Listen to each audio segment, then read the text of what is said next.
wasteland. A molten planet hostile to life.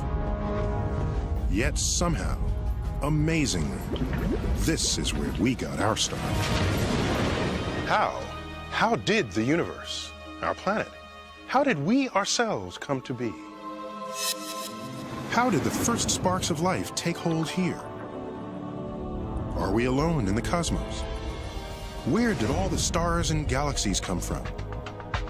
These questions are as ancient as human curiosity itself. And on Origins, a 4-part Nova miniseries, we'll hunt for the answers. This search takes unexpected twists and turns. Imagine meteors delivering Earth's oceans from outer space. Descend into a toxic underworld where bizarre creatures hold clues to how life got its start. And picture the view when the newborn moon, 200,000 miles closer to Earth than today, loomed large in the night sky. This cosmic quest takes us back in time to within moments of the Big Bang itself and retraces the events that created us, this place we call home, and perhaps life elsewhere in the cosmos. Coming up tonight, where are the aliens? I feel like I'm 6 years old when I say it. I feel almost embarrassed. I just want to know, are they out there? And why do they always look so much like us? When we look at these aliens, and they've got faces with 2 eyes and a nose and a mouth, they can't be aliens. They must have developed on Earth. They must share that same ancestor, or they wouldn't have faces like that. E.T. may not be like us, but new discoveries are fueling optimism that alien life really is out there. We're finding new planets like crazy. Places where life can exist are far more extensive than we used to imagine. Consider this. Just because a planet can support life, does that mean it will? Are we likely to encounter anything as, well, smart as you or me? Intelligent life, like ourselves, that's just a snap in the full history of the planet. Have the aliens advanced this far? And if so, are any of them willing to communicate with us? Nova is on the hunt for alien life on this episode of Origins, right now.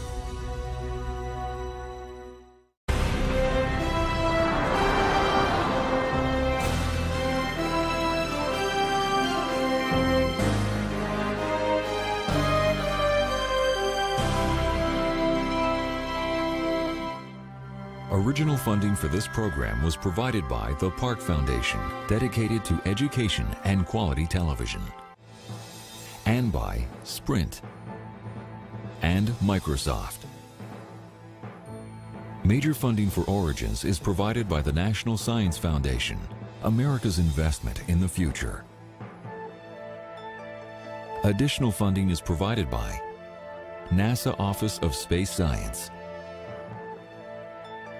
the Alfred P. Sloan Foundation, to enhance public understanding of science and technology, and the George D. Smith Fund. Major funding for NOVA is also provided by the Corporation for Public Broadcasting and by PBS viewers like you. Thank you.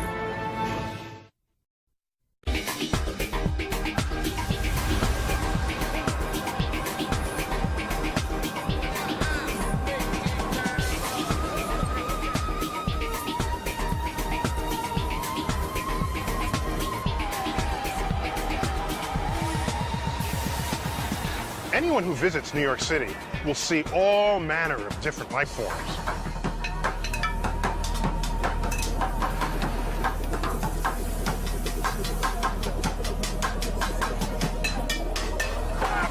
And you don't have to look far to realize that our planet is teeming with a diverse population of living creatures.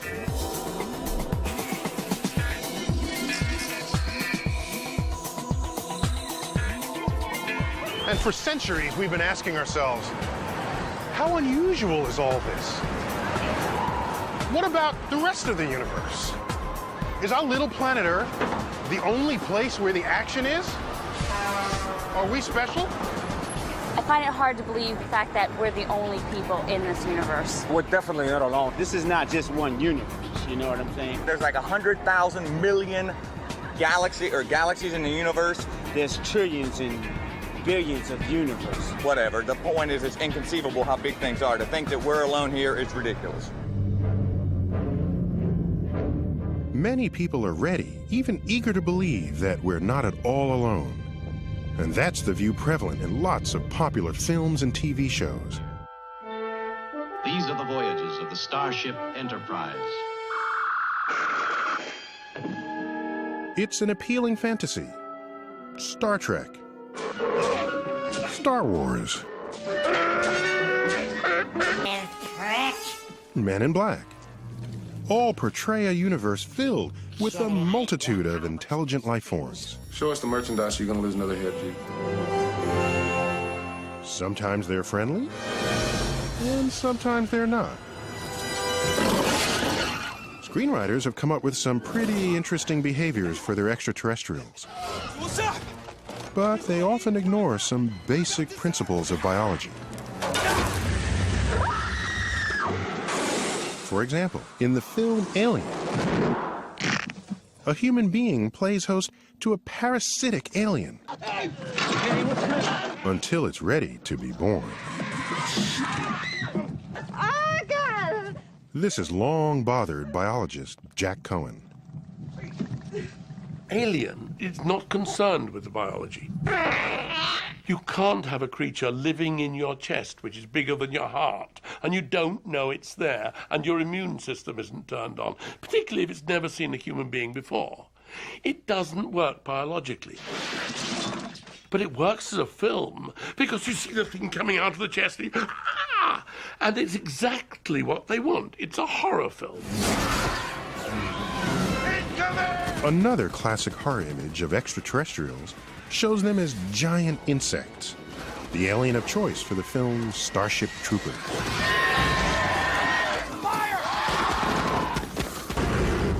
But according to the laws of physics, this kind of anatomy is impossible. It's like bringing a mouse up to be the size of an elephant. Its little thin legs wouldn't take the weight and they would break. You have to redesign. And it's a lot easier to have a terrifying film with giant ants.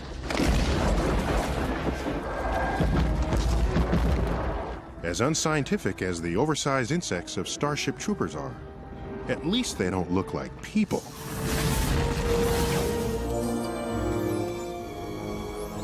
By far, most films, even the ones with huge special effects budgets, depict aliens that actually look like they evolved on Earth because they have faces that resemble ours. Nearly all the vertebrates we see around us, humans included, have faces with 2 eyes, 2 nostrils, and a mouth below. This configuration came from a common ancestor who lived hundreds of millions of years ago. Now, when we look at these aliens, and they've got faces with 2 eyes and a nose and a mouth, they can't be aliens. They must have developed on Earth. They must share that same ancestor, or they wouldn't have faces like that. We expect a living thing, a dog or a cat, or even a fish, to have a face. Therefore, when we invent something for a film, we give it a face. And that really enables the people who are watching to get moved by it. Real aliens can't be like that. Cute. Real aliens? What are we talking about? UFO sightings and abductions that show up in tabloids? I think they have traveled to this planet. They might have been here years ago, but they became extinct just like the dinosaur did. We've been visited. Those lights in the sky aren't all weather balloons. There are some people who believe that aliens are already among us, but there's no credible evidence. There's nothing in any of these stories that can't be explained in some other more rational way. And of course, some people are just plumb crazy. But is it crazy to believe that somewhere beyond our planet, life has taken root? Many scientists would say it's not only possible, but likely. One of the believers is Frank Drake. I first believed there was life beyond Earth when I was 8 years old. Not for any good reason, only because my father told me there were other planets, something like the Earth out there. And to my young mind, that meant places just like where I lived, with houses and streets and, in fact, creatures that looked just like me, which was certainly wrong. But I believed. Drake's childhood dreams led him to a career in radio astronomy, and he soon began wondering whether somewhere among the stars there might exist aliens who, like us, had mastered radio. Hello? Ever since humans learned how to broadcast radio waves, we've been leaking them out into the cosmos. Everything from Duke Ellington to I Love Lucy to the speeches of world leaders is, thanks to our ingenuity, now traveling across space at the speed of light.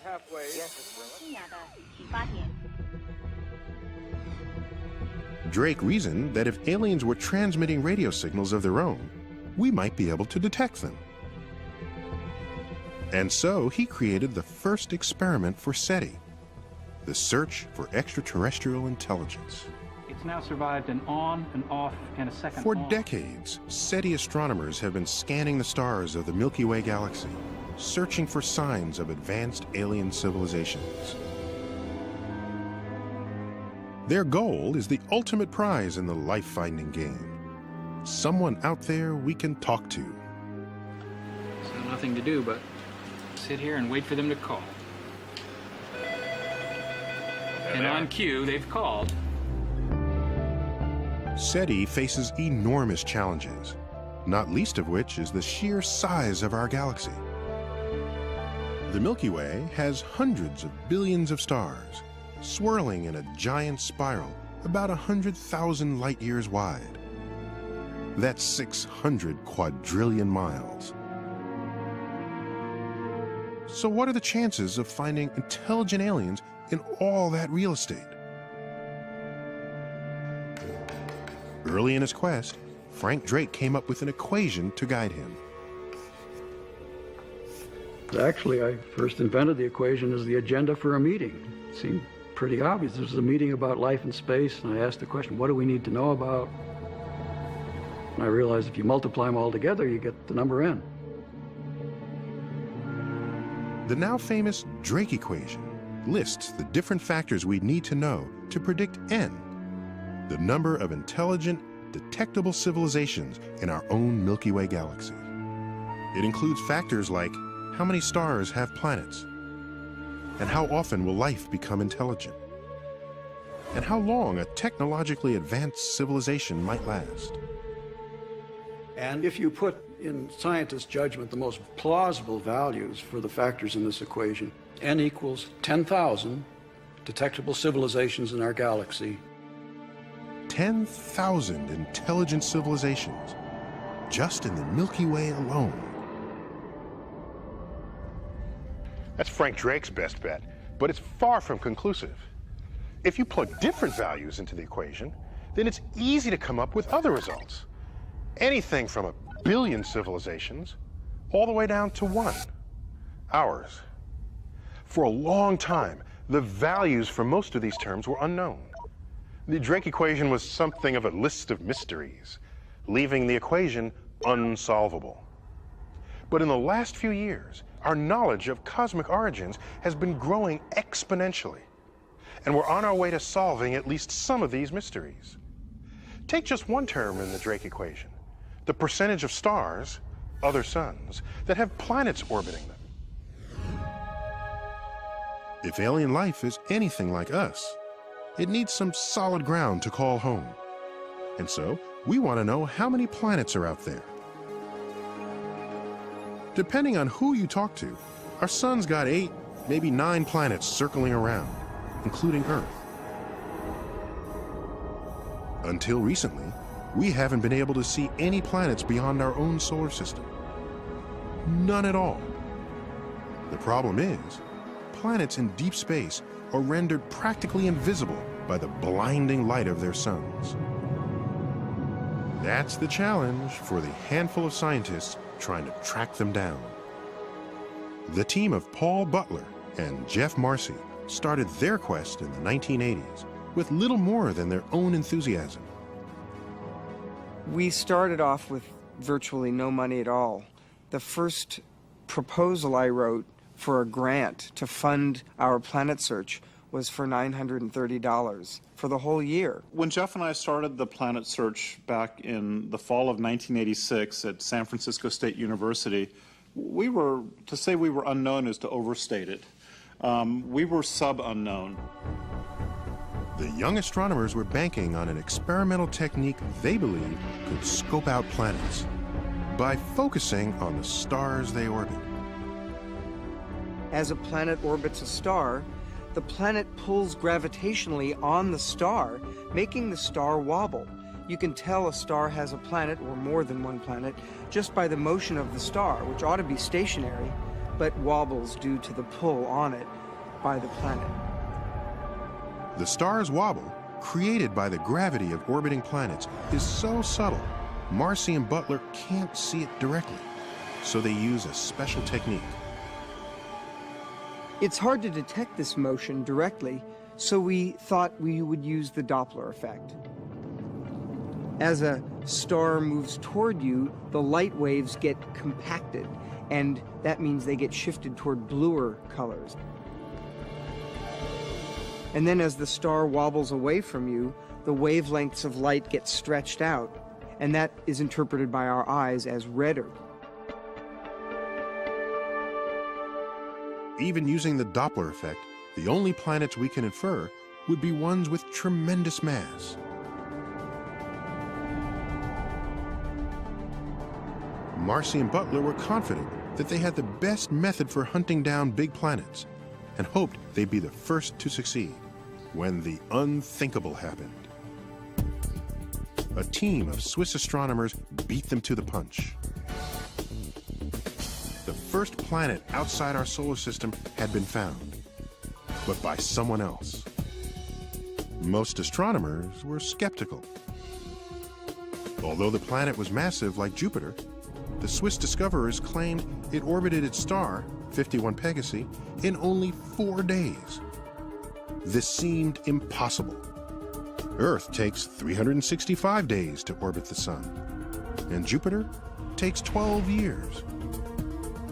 Marcy and Butler felt certain there must be some mistake. Almost every year for the last 100 years, somebody's claimed to have found the first extrasolar planet. And the one thing all those claims had in common was they were wrong. And luckily, Paul Butler and I had telescope time the very next week. And we thought, well, we'll just go up and take data on this star, 51 Pegasi, and show that it probably doesn't really have a planet at all. And when we got back and we analyzed all the data, we were stunned. We were stunned because their claim was right. There really was a Jupiter-like planet in a 4-day orbit. We were stunned because this was the first legitimate real planet ever discovered. And that furthermore, that these planets could be much stranger, much more bizarre than any theories that had ever been conjured before. Marcy and Butler had spent years looking for massive planets, like Jupiter, far out from their stars, with long, slow orbits. Now that they realized that big planets can make a complete orbit in a matter of days, they began to wonder, had they missed something? The evidence for new planets might be buried in their old data. But to find it, they'd need hundreds of hours of computer time. And we only had 2 little computers. So we ran around madly, trying to borrow and in some cases subverting our colleagues and stealing their computers so that we could analyze all of this backlog of data. They worked furiously around the clock for weeks, recrunching 8 years of data.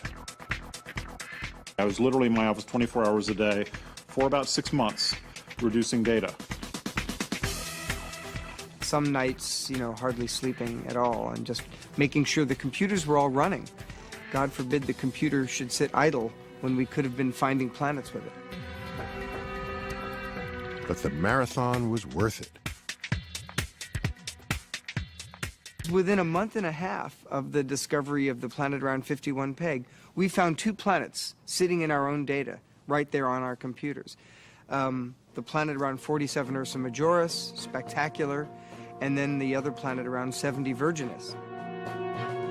Planets were finally being found, but they were huge gas monsters circling close to their stars, often in highly elliptical orbits.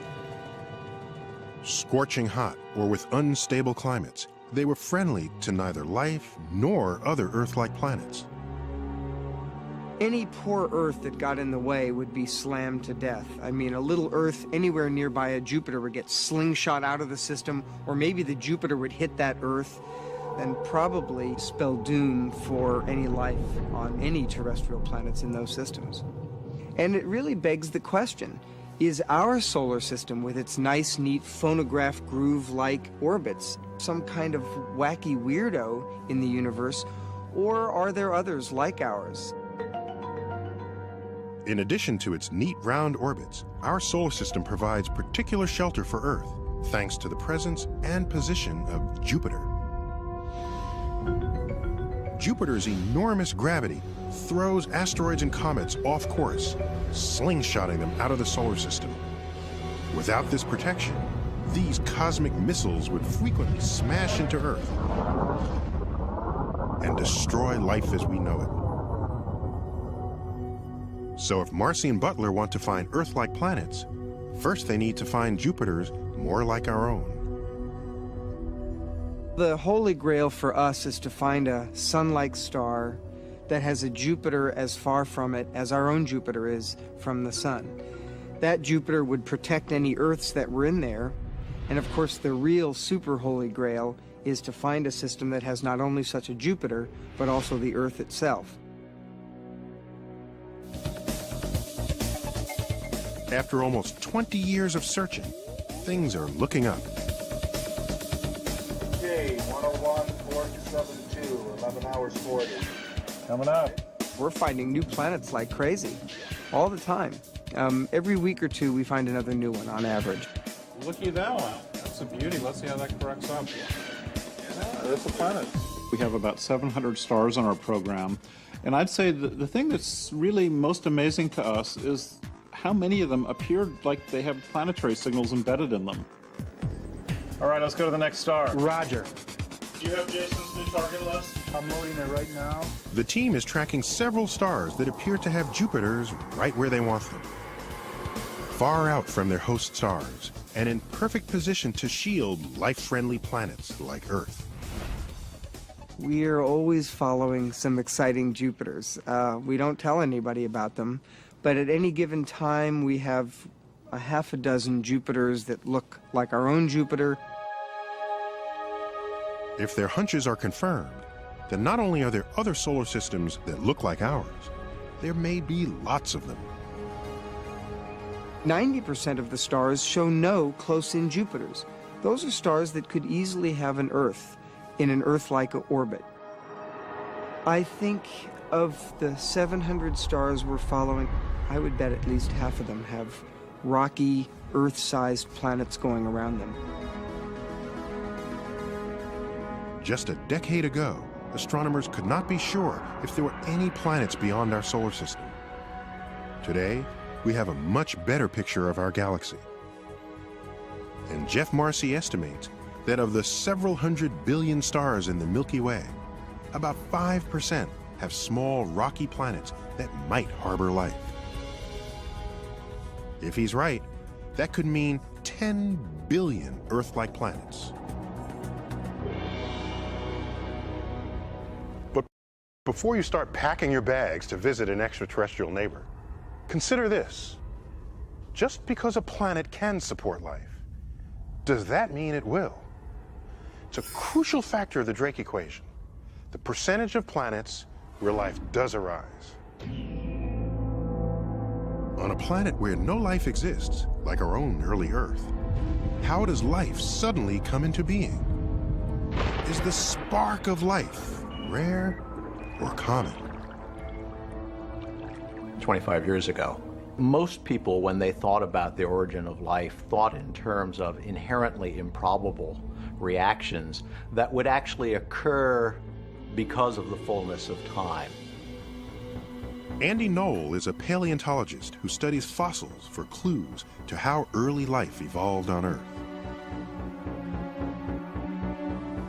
Before about 600 million years ago, all life on Earth was tiny. Single-celled creatures so small that Knoll and his colleagues do most of their work with microscopes or in chemistry labs. The big surprise is that no matter where they look for signs of ancient life, they find it. Our planet is about 4.5 billion years old.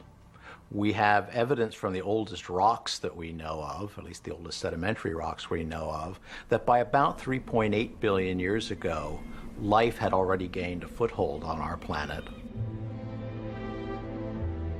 Scientists haven't figured out exactly how that first spark of life happened.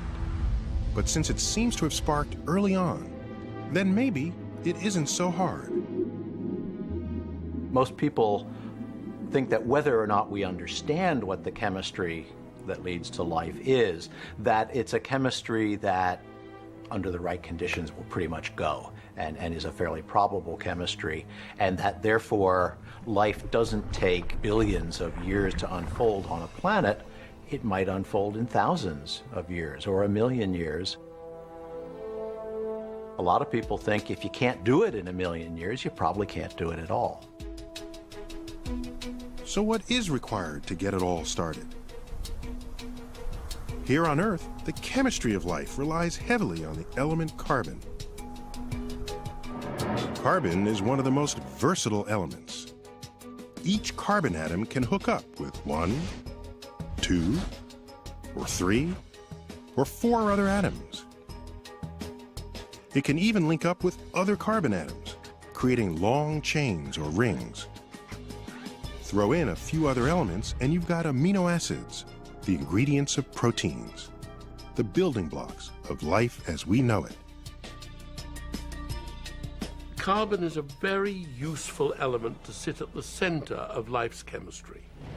There's a lot of it in the universe. It's made very easily in stars.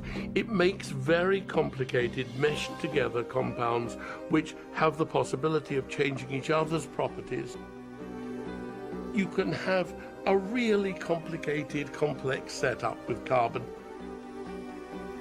I'd expect that very nearly all life forms we come across that are matter-based are going to be carbon-based. If carbon helps make life happen, then there might be a lot of life out there. Carbon is one of the most common elements in the universe.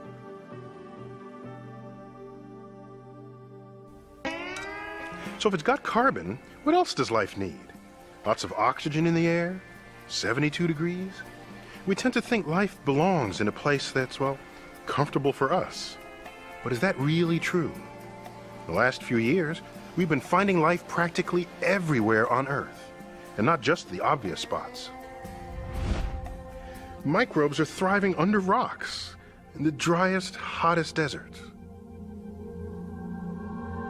Life's doing just fine in the dark bottom of the oceans, warmed by deep-sea vents.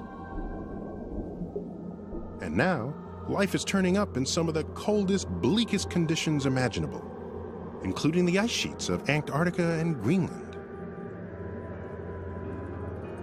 So now that we've found life, not just surviving, but thriving just about everywhere on Earth, suddenly, it's looking more likely that life might thrive in lots of places beyond Earth, even if we would find them a bit uncomfortable. If life is common, then we should be able to find signs of it beyond our own little planet. Unfortunately, the evidence has been elusive. It seems as if one crucial ingredient has been missing. The most important requirement for life is liquid water. And that's the defining requirement for life in terms of our solar system. There's plenty of energy, there's plenty of carbon, there's plenty of other elements on all the planets in our solar system. What's rare, and which, as far as we know, only occurs now on Earth, is liquid water. Liquid water is crucial because it's an ideal solvent. Molecules can easily move around in it and react with one another, allowing the complex chemistry of life to do its thing.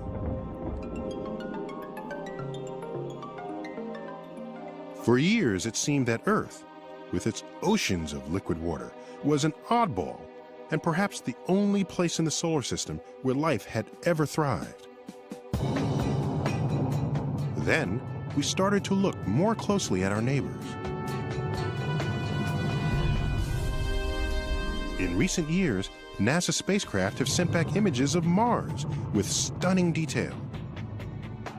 And there are clear signs of a watery past. From orbit around Mars, we can see ancient rivers that are now dry, canyons which look like they had lakes in the middle of them, even what looks like an ancient ocean floor in the northern hemisphere. We see unmistakable signs that Mars was a wet place. And now there's even more information from NASA's twin rovers that roamed the red planet, taking pictures and probing the rocks for their chemical makeup.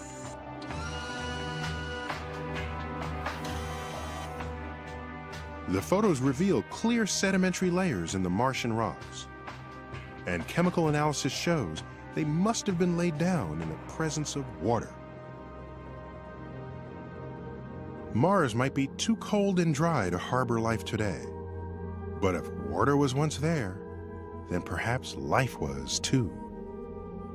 And now there's hope that life may thrive even farther out in the solar system. I think Mars is the #1 candidate for the search for life beyond the Earth, especially if we're going to find it soon. But we do have a backup plan. And in this case, the backup plan is Europa, one of the moons of Jupiter. A little smaller than our moon, Europa is covered with ice. But there are cracks in its surface, perhaps signs of ice sheets floating on a deep ocean of liquid water. What might be melting the ice is internal friction, created by the gravity of Jupiter and its other moons.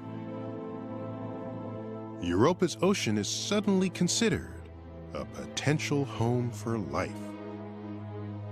The places where life can live and exist are far more extensive than we used to imagine.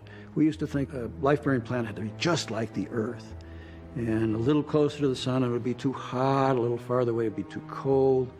And now we realize, oh gosh, there's a place which has an ocean with 3 times as much water as the ocean of Earth. And the water's warm. And that's way out in the solar system where we used to think the temperatures were ridiculously low. There could never be life there. So the likelihood of life existing on planets and space has just gone up enormously.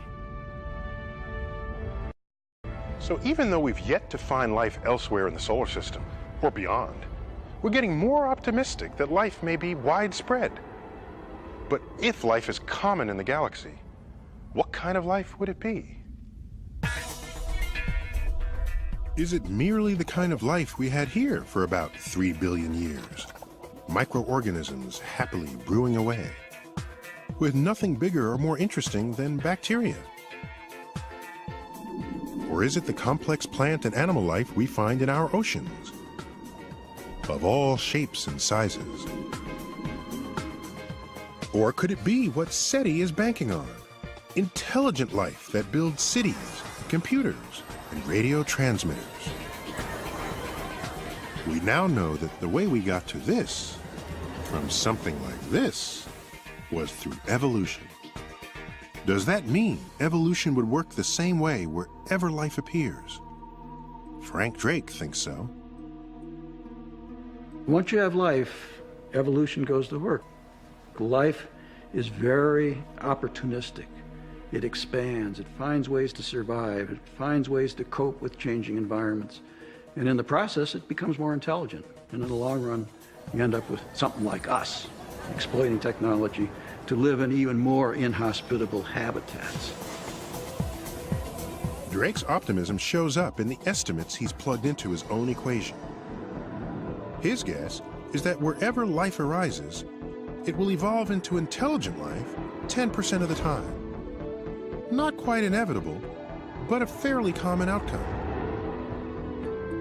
It's hard to know how likely or common intelligence is when it's shown up so recently in Earth's history.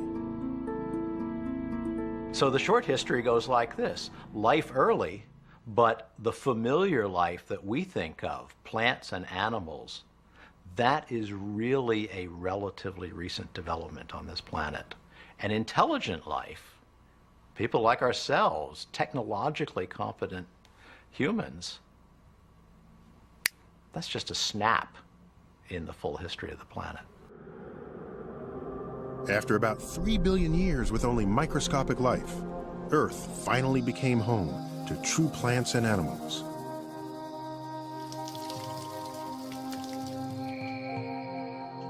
And after another 500 or 600 million years, we came along.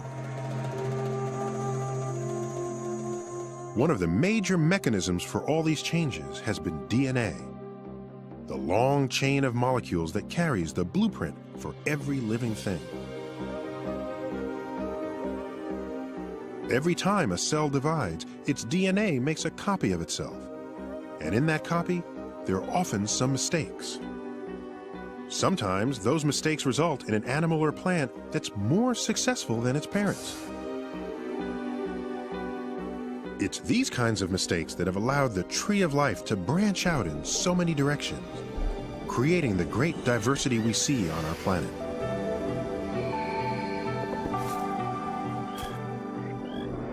So, if there's life on other planets, does it have to have DNA? Would aliens have DNA? Well, I would be surprised to find aliens with DNA as their heredity, because DNA is a useful molecule. It can replicate, it can do the mirror image bit, it can do the... It's a very useful trick, but other chemicals can do that. And I'd be surprised if aliens latched onto the same one that we did. To get from microbes to complex animals and intelligent life, you might not need DNA.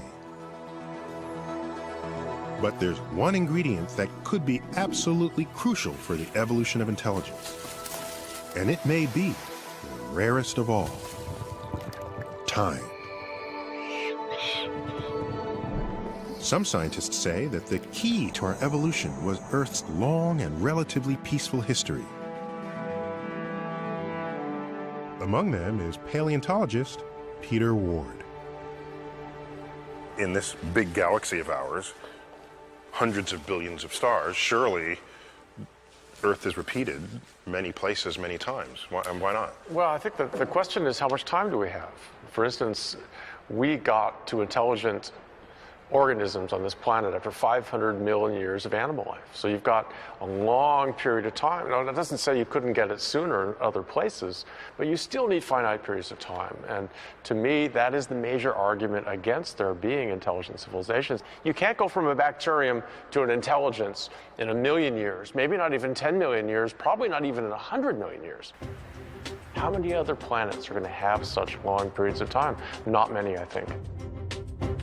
In the 500 million years when intelligence was evolving, Earth's plant and animal life might have been pushed back to square one. Single-celled organisms with one catastrophic event. At least a couple of times, we came pretty close. This crater, about a mile across, was made by a meteor that plunged to Earth nearly 50,000 years ago. As violent as that event must have been, it was nothing compared with earlier catastrophes. Just ask the dinosaurs. The dinosaurs ruled Earth for about 150 million years. They had the size, they had the power. It seemed that nothing could stop them. Then, 65 million years ago, an asteroid about 6 miles across headed toward Earth.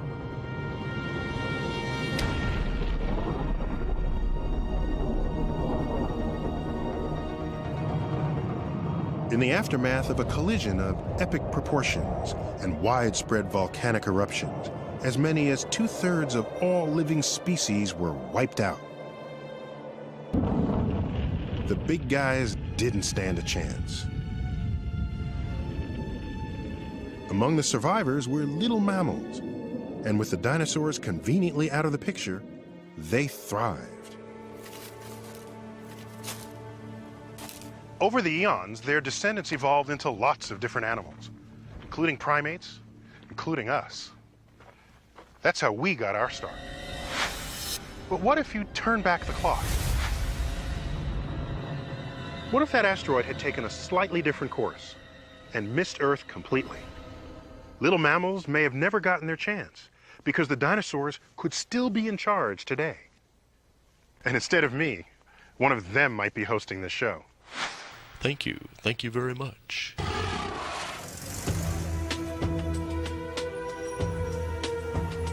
In some ways, we owe our existence to serendipity. And some argue that this makes the evolution of intelligence far less likely.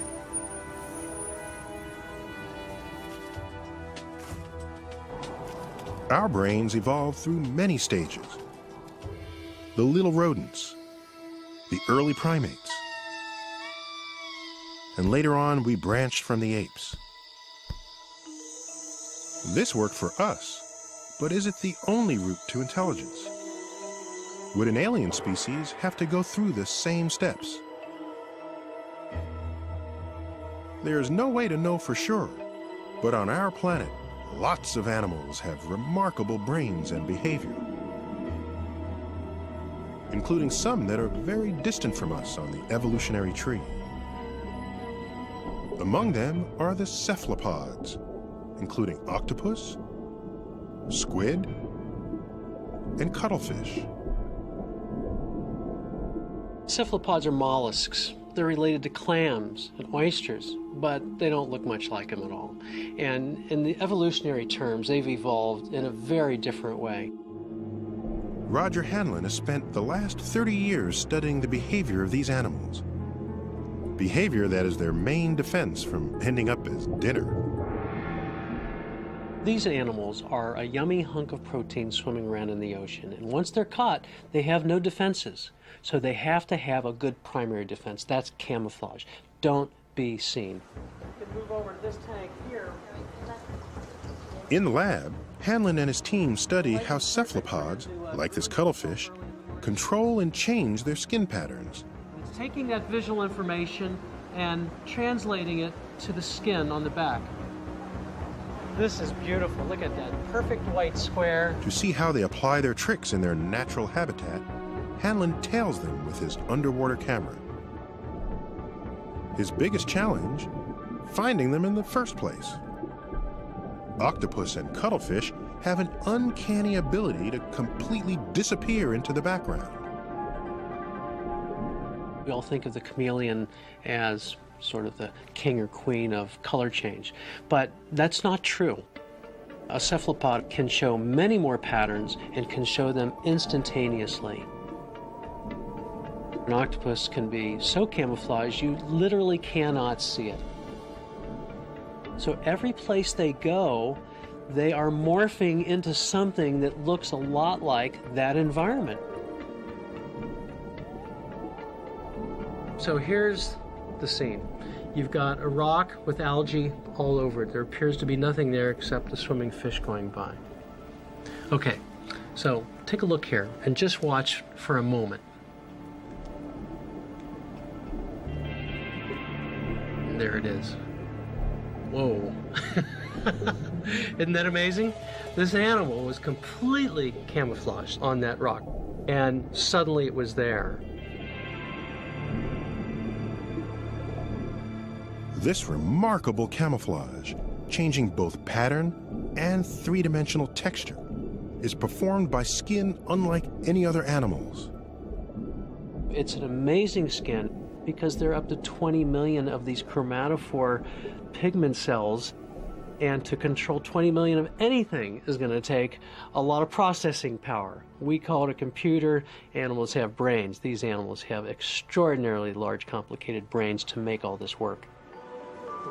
For Hanlon, the brains and sophisticated behavior of these animals suggest that there's more than just one way to get smart. Very inquisitive animal. That's quite extraordinary. Even an invertebrate animal related to a clam or a snail can develop an incredibly complicated brain. This is one of the true wonders of nature. It's hard to explain why, but it's everywhere. What does this mean about the universe and other intelligent life? The building blocks are potentially there, and complexity will arise. Evolution is the force that's pushing that. I would expect personally a lot of diversity and a lot of complicated structures. It may not look like us, but my personal view is that there is intelligent life out there. But intelligent life is not necessarily life we can talk to across the depths of space. For that, you need technology. As smart as an octopus or a dolphin is, neither one of them is going to build a radio transmitter or a spaceship. When paleontologist Peter Ward looks at Earth's track record, the odds for technological aliens don't seem very promising. There's maybe 30 million species on the planet today. And if we look at the fossils, there are hundreds of millions of species in the past. But only one of them which has risen to technology. It's happened one time out of hundreds of millions of possibilities on planet Earth. One time only. So that's an astronomically small number.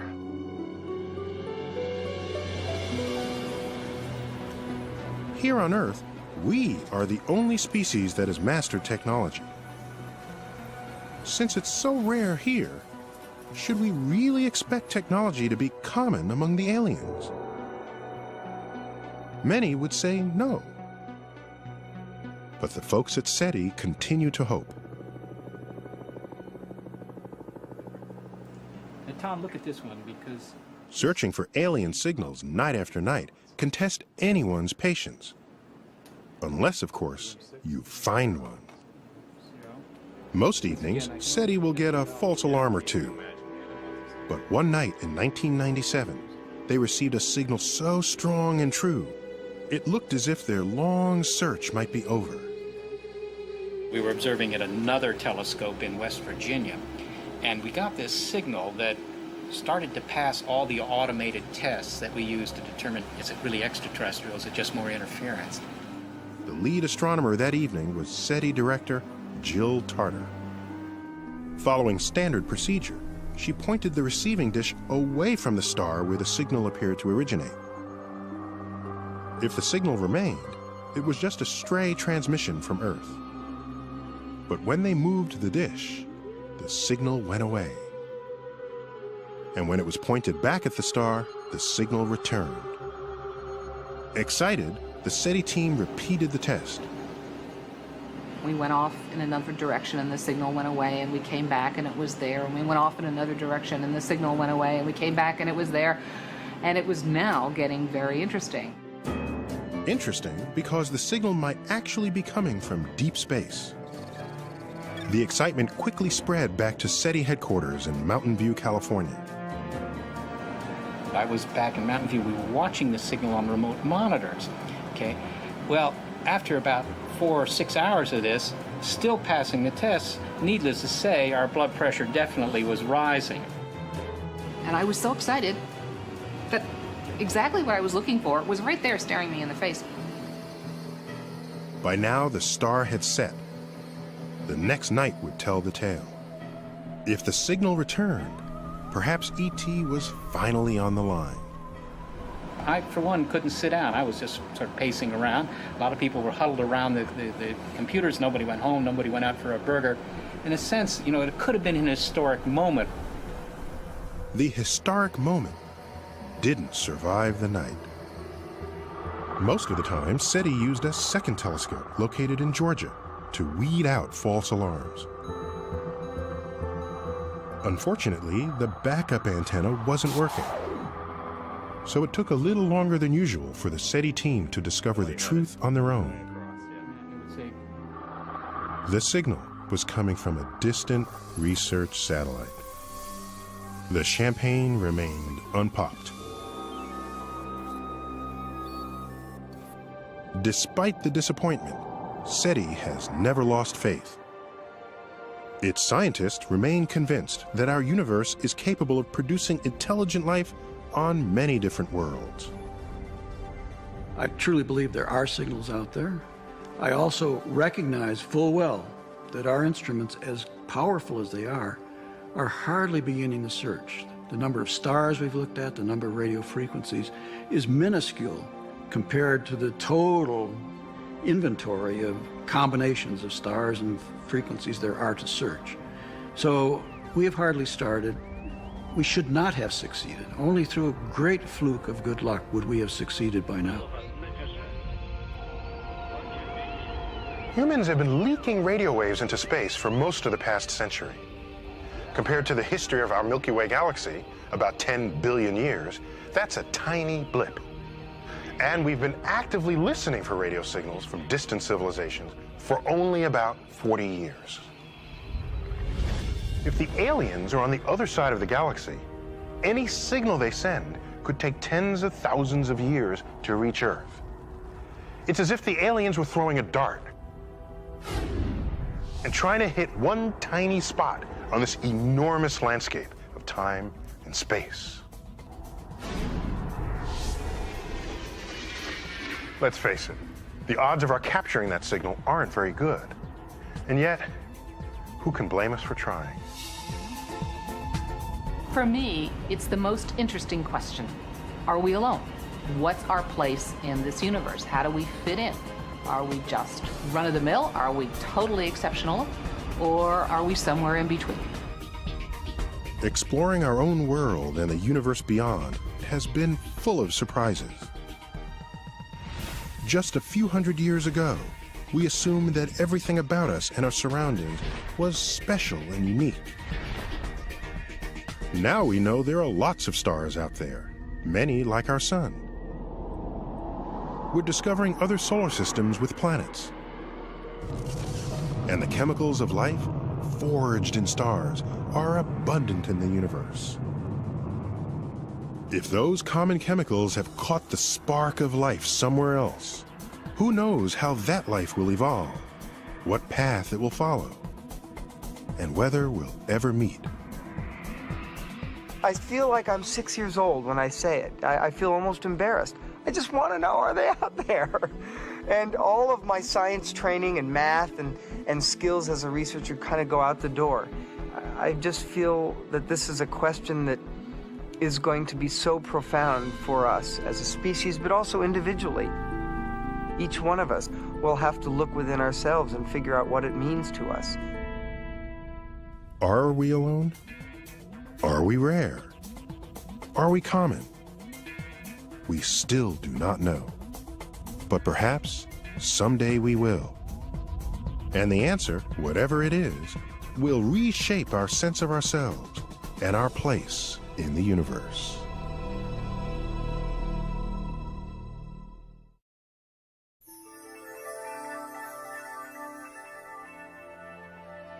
The Origin series continues online. On NOVA's website, explore the arguments for and against intelligent life in the Milky Way galaxy. Then cast your vote. Find it on pbs.org.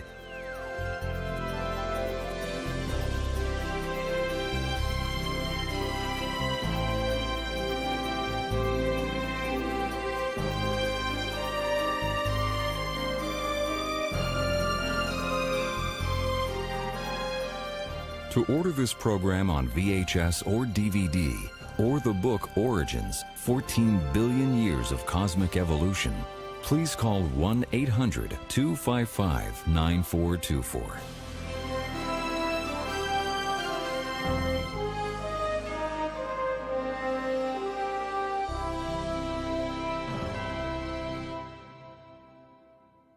NOVA is a production of WGBH Boston.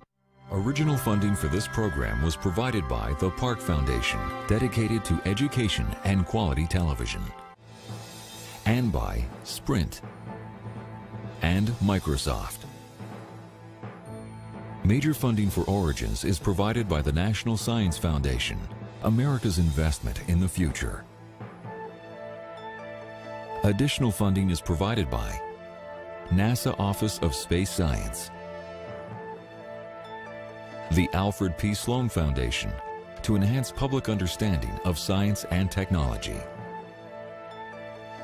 and the George D. Smith Fund. Major funding for NOVA is also provided by the Corporation for Public Broadcasting, and by PBS viewers like you. Thank you. I am PBS.